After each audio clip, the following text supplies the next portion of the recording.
Hey everybody, it's Nolan from Lightning Review. Uh, Another 4-1 road loss last night to the Vancouver Canucks this time. It's um, it's late enough into the season that a lot of distinct patterns are emerging. One is that the Lightning aren't even a one-line team. They're offensively a one-player team this year. That's Nikita Kucherov. And if you can shut him down, you can shut the Lightning down. Uh, they score at about 61% of the expected goals share when he's on the ice, but only about 44 when he's off. He's got 47 points. The Lightning have only scored 96, which means that he's in on half their goals, um, which is not ideal since he cannot be on the ice for the entire game. Um, he plays a lot for a forward. He's over 21 minutes. He's in great shape and he's very efficient with his energy use. But even so, they can double shift him and get him out there all the time. But if he's the only guy driving the offense, you're not a contender.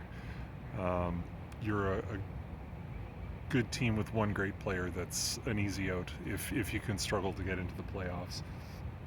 There's a lot of other factors. Um, Most of them come back to the salary cap. The fact that the team had their engines take cheap contracts that allowed them to win cups, but that made them have to sign big other players to huge contracts that have all now taken effect. Um, and they've had to sacrifice all of their depth for it. Where you used to have Killorn and Palat, and the brief shining season where we had Coleman and Goodereau as depth forwards. Now you've got guys that are in no way scoring threats on the ice all the time. Luke Glendening, Tyler Mott, these guys are not game changers in any way. They are useful players, but there's no offensive contribution coming from way too much of the forward group. You can now see as incredibly valuable as having a tremendous goaltender like Andrei Vasilevsky is.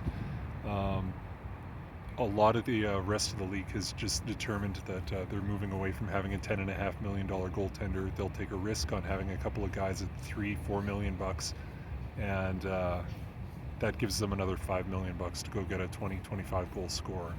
The Lightning could really use a 20-25 goal scorer. A lot of the guys that they're putting out there, giving second line minutes to, are maybe going to top out 15 goals. Anthony Cirelli's been really hot lately. He's still looking like maybe he could hit 40 points this year. If that's your number two center, that's not great offensive production. They've got a lot of adorable, cool guys. Tanner Jeannot, Mikey Isamont. These guys are not driving the bus offensively. They're bottom six forwards that are being pressed to take on too much because the Lightning don't have the offensive depth. The fact that Steven Stamkos was out there centering a line with two bubble AHL guys, all respect to Barry Boulay and Mitchell Shaffey, you shouldn't have 1,000-point center out there with those two guys. That just speaks to the lack of depth of your forward group. Are they driving the bus offensively for him? No. Is he going to be able to do anything on his own with those two guys? No. He needs effective players on his line, or it's just another fourth line out there. With Hedman out of the lineup, you can see as soon as you remove any one piece of the five-man first power play, that first power play is ineffective. Take Stamkos out of the lineup for a night, they're not going to score on the power play. Take Hedman out, they're not going to score on the power play. Credit to Vancouver. They've got some really good offensive weapons. They're shockingly well coached. It is still shocking to me that Rick Tocchet is a good NHL coach. The Lightning were awful under him, but that was a long time ago, and he's had a lot of time to grow and develop since then. So credit to him and credit to them. it's another game where everybody will say, oh, they got goalied. Thatcher Demko was just so hot. You're not getting goalied every game. You don't have the offense to break through these guys. They're NHL goaltenders. An NHL offense can score goals on an NHL goaltender. They couldn't, because they don't have the depth at forward to produce goals unless Kucherov is on the ice, and he can't be always on the ice. And they locked him down.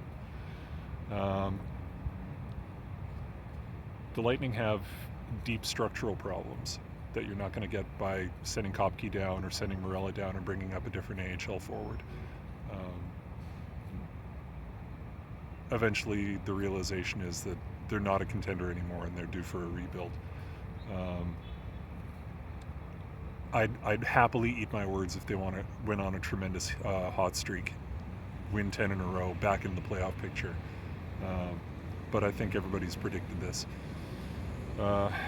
Anyway, we'll see how they do against Edmonton. Edmonton is red hot right now, so I guess we can see how they stack up. All right, guys, sorry for the downer video, but you got to deal with the truth. Anyway, have a great day. Go Bolts.